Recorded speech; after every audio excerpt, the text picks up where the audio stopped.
Hello.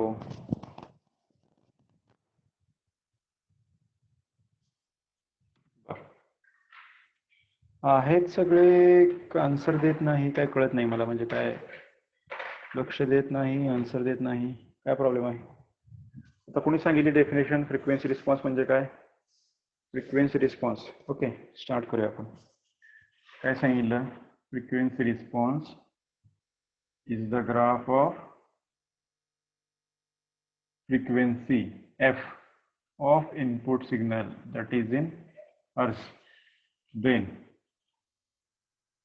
voltage gain that is in decibel scale, आणि त्याचं notation काय AV, किंवा आपण इथं त्याला डेसिबल स्केल मध्ये म्हणूया, इकडे AV.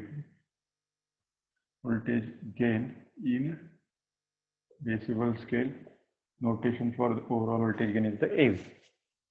Okay. Here AV is the voltage gain or the overall voltage gain of amplifier. We have taken overall voltage gain of amplifier on the vertical axis. I have taken the frequency of input signal, that is f, on the horizontal axis. So from this I will tell here the frequency response is the graph of overall voltage gain of amplifier in decibel scale versus frequency of input signal in hertz. Okay, हा graph आहे. त्यामुळे आपण graph draw करूया for the direct coupled amplifier. Direct coupled साठी मी graph draw करतो. Okay, this is f1, that is lower cut of frequency. This is f2, that is higher cut of frequency. Integrate. This is 0th origin point. Okay, so this total is a flat response. दिसते? Curve draw केलेला दिसतोय? Hello, graph draw केलेला दिसतोय?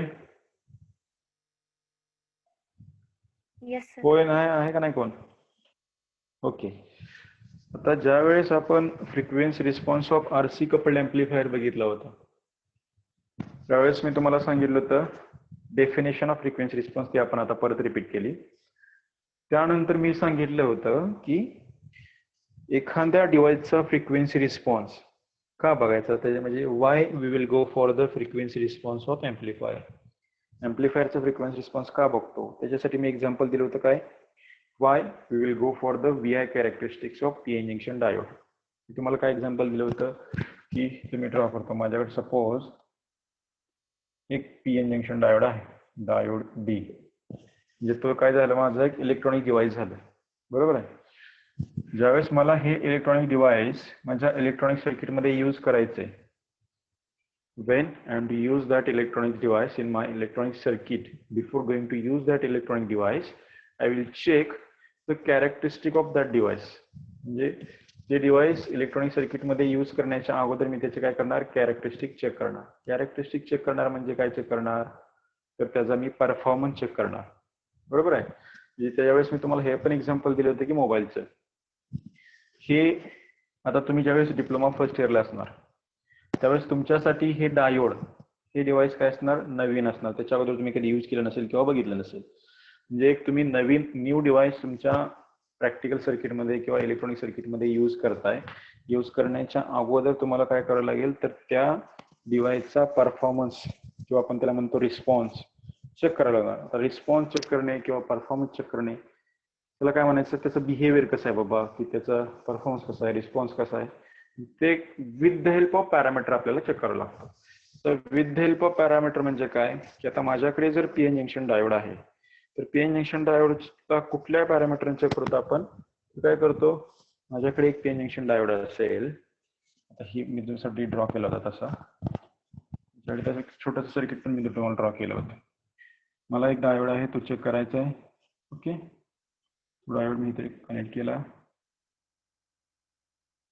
तिथे काहीतरी input voltage दिलं, हा तुमचा डायोड D आहे, सपोज इथं रेजिस्टन्स R आहे. मला हा डायोड चेक करायचा, म्हणजे with the help of voltage and current parameter, with the help of voltage and current parameter I will check the response of PN junction diode D. म्हणजे हे दोन parameter घेऊन मी डायोडचा response check करू शकतो, म्हणजे त्याचा परफॉर्मन्स चेक करू शकतो. म्हणजे काय, मी काय करणार, व्होल्टेज, मी काहीतरी व्होल्टेज अप्लाय केलं. सपोज मी म्हटलं की ॲट इनिशियल कंडिशनला मी काहीतरी इनपुटला व्होल्टेज अप्लाय केलं, 0.1 व्होल्ट अप्लाय केलं. 0.1 व्होल्ट अप्लाय केल्यानंतर मी काय बघणार, सपोज ह्या लूप झाला, एक क्लोज लूप झाला ना. मी काय घेतलं, इनपुट व्होल्टेज घेतलं, एक डायोड घेतला, एक रेजिस्टर घेतला आणि ते कम्प्लीट पाथ पूर्ण केला, क्लोज लूप केला. ते केल्यानंतर काय होणार, जर मी सुरुवातीला 0.1 व्होल्ट अप्लाय केले, फॉर दिस व्होल्टेज मी काय चेक करणार, ह्या लूप मधून करंट फ्लो होतोय का, म्हणजे आयची काहीतरी व्हॅल्यू फ्लो होते का. आता आयची व्हॅल्यू कशी बघणार, तुम्ही काय करणार, त्याच्या सिरीज मध्ये कुठेतरी, फॉर एक्झाम्पल इथंच तुम्ही काय करणार, मिलीमीटर कनेक्ट करणार. ओके, कशासाठी, करंट मेजर करण्यासाठी. जे काय करणार, व्होल्टेज मी काहीतरी देणार, by applying some voltage I will check the value of current flowing through this loop, म्हणजे आय ची व्हॅल्यू चेक करणार. म्हणजे काय झालं, मी व्होल्टेज एक पॅरामीटर घेतलं आणि दुसरं पॅरामीटर कुठलं घेतलं, करंट घेतलं, आणि with the help of these two parameter I will check the response of PN junction diode D. म्हणजे किती व्होल्टेज दिल्यानंतर त्या डायोड मधून करंट फ्लो होतोय हे मी चेक करतोय, व्होल्टेज आणि करंट घेऊन. म्हणजे आपल्याला जर माहिती आहे, जर हा तुमचा डायोड डी सिलिकॉन असेल तर त्याचं बॅरियर पोटेन्शियल किती आहे, 0.7. जर्मेनियम असेल तर त्याचं बॅरियर पोटेन्शियल किती आहे, 0.3. बरोबर आहे. जोपर्यंत आपण नियर टू द 0.7 अप्लाय करत नाही तोपर्यंत, जर सिलिकॉन डायोड असेल तर त्या डायोड मधून करंट फ्लो होणार नाहीये. जोपर्यंत आपण नियर टू द 0.3 अप्लाय करत नाही तोपर्यंत त्या डायोड मधून करंट फ्लो होणार नाही, जर तो जर्मेनियम डायोड असेल तर.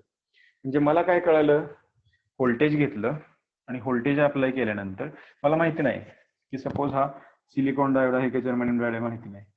मी काय घेतलं, व्होल्टेज घेतलं, व्होल्टेज अप्लाय केलं, 0.1 अप्लाय केलं, आय मेजर केला, आय 0 आला. 0.2 अप्लाय केलं, आय मेजर केला, आय 0 आला. अप टू द 0.6 आयची व्हॅल्यू 0 झाली. 0.6 ला आयची काहीतरी थोडीफार व्हॅल्यू आली आणि 0.7 नंतर सडनली तो करंटची व्हॅल्यू इन्क्रीज झाली, रॅपिडली इन्क्रीज झाली. म्हणजे फ्रॉम दिस रिस्पॉन्स, ह्या बिहेवियरवरनं काय सांगू शकतोय, this is the silicon diode. कारण आपल्याला माहिती आहे सिलिकॉन डायोडचं theoretical value for the barrier potential is 0.7. म्हणजे ह्या एक्सपेरिमेंट करून मला समजलं की हा सिलिकॉन डायोड आहे. म्हणजे मी त्याचा रिस्पॉन्स बघण्यासाठी काय केलं, दोन पॅरामीटर यूज केले, दोन पॅरामीटर यूज करून त्याचा रिस्पॉन्स किंवा त्याचा बिहेवियर चेक केलं. हे सगळं कशासाठी केलं, to check the new electronic device. In same way, हे सोपं एक्झाम्पल समजले तुम्हाला, पीएन जंक्शन डायोडचं एक्झाम्पल मी तुम्हाला सांगितलंय. फ्रिक्वेन्सी रिस्पॉन्स का बघायचा किंवा त्याचं VI characteristics of PN junction diode का बघायची, तुम्हाला एक छोटं एक्झाम्पल दिलंय. In general day to day life मधलं एक्झाम्पल मी तुम्हाला दिलं होतं. काय दिलं होतं, मोबाईलचं. जर तुम्ही नवीन मोबाईल घ्यायला गेला, परचेस करायला गेला, तर तुम्ही काय करता, पहिल्यांदा त्याचे सगळे पॅरामीटर चेक करता. त्याची स्क्रीन किती आहे, त्याचे बॅटरी बॅकअप किती आहे, ओके, त्याचं कीपॅड कसं आहे, टच स्क्रीन कसं आहे वगैरे, सगळ्या गोष्टी चेक करत असतात. ओके, मग का चेक करता, तर तुम्हाला ते ज्यावेळेस तुम्ही नवीन मोबाईल घेतला, 1-2 महिन्यासारखं मोबाईल यूज करत असता, मग ते सारखं मूवी वगैरे बघता, सारखं मोबाईल यूज करून तुमचं बॅटरी बॅकअप किती, बॅटरी टिकती, हे सगळे त्याचे पॅरामीटर झाले. आणि with the help of that different parameter will check the response of mobile. Mobile एक डिव्हाइसेस आहे, तसं डायोड हे डिव्हाइसेस आहे. त्या डिव्हाइसचा रिस्पॉन्स चेक करण्यासाठी आपण व्होल्टेज आणि करंट हे पॅरामीटर यूज करतोय. ऍम्प्लिफायर हे पण एक डिव्हाइस आहे.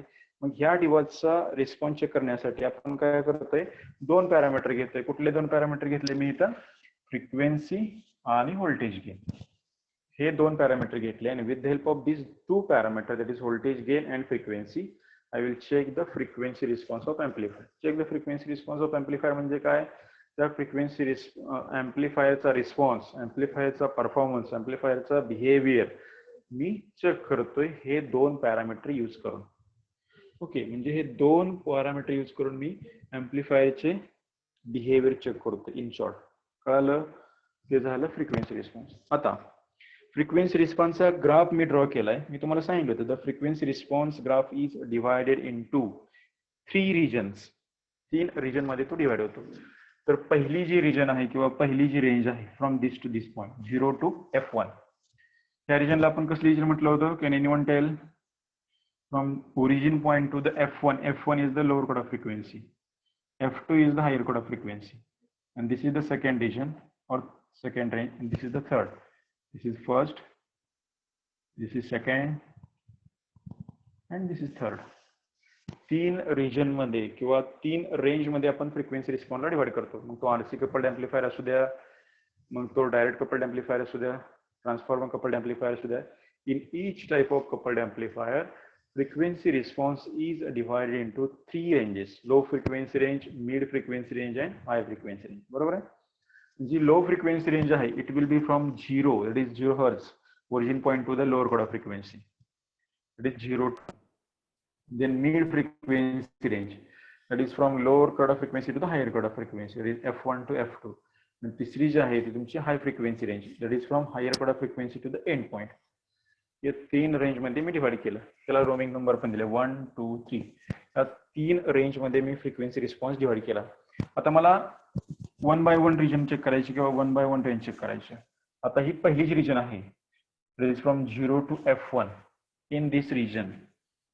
आता ह्या रिजन मध्ये बघा, हॉरिझॉन्टल ऍक्सिस वरती फ्रिक्वेन्सी घेतली कोणाची, इनपुट सिग्नलची. व्हर्टिकल ऍक्सिस वरती व्होल्टेज घेतलाय. मी ह्या ओरिजिन पॉइंट पासून, if I will go from this origin point to the right side, right साइडला चाललो, दिसतंय.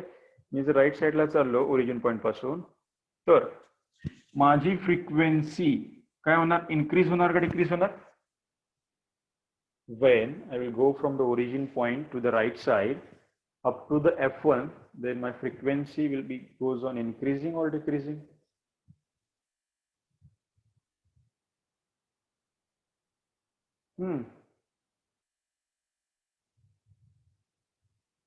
Hello.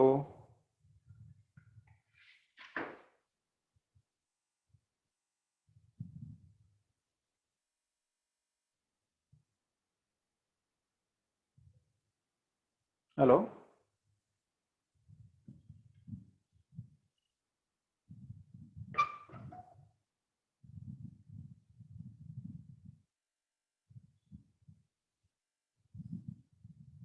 आवाज येतोय माझा?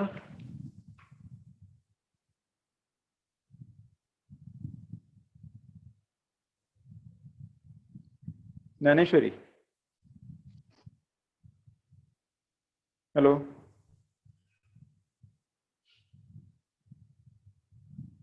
Dnyaneshwari, Madhuri Patil. Yes sir. Sound येत. आवाज येतोय? Yes sir. सर आवाज कट होतोय थोडा थोडा.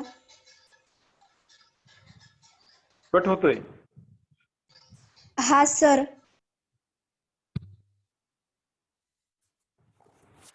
हॅलो, आता आवाज येतोय?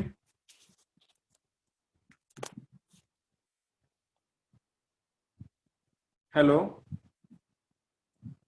हा सर, आता येतोय. ज्ञानेश्वरी, आता येतोय सर. आता क्लिअर येतोय का? हा, आता क्लिअर येतोय. ओके. मी काय विचारले तुम्हाला, ज्यावेळेस मी ओरिजिन पॉइंट पासून म्हणजे 0 ह्या पॉइंट पासून राईट साइडला म्हणजे f1 कडे जाणार, त्यावेळेस माझी फ्रिक्वेन्सी इन्क्रीज होणार का डिक्रीज होणार? इन्क्रीज. इन्क्रीज होणार. बरोबर आहे.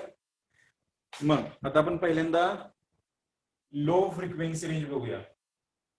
Low frequency range. आवाज क्लिअर येतोय? Hello.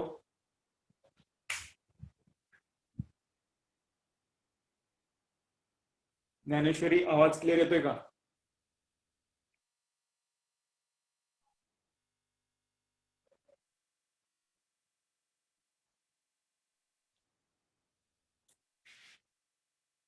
Hello, is there anyone?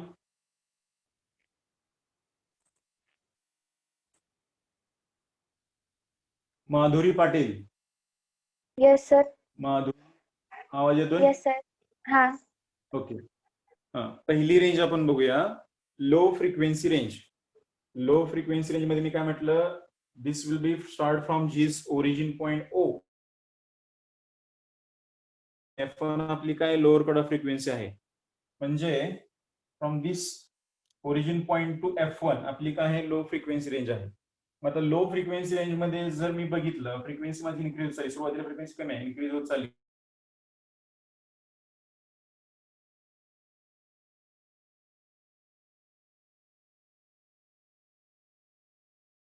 Up to the F1 lower cut frequency म्हणजे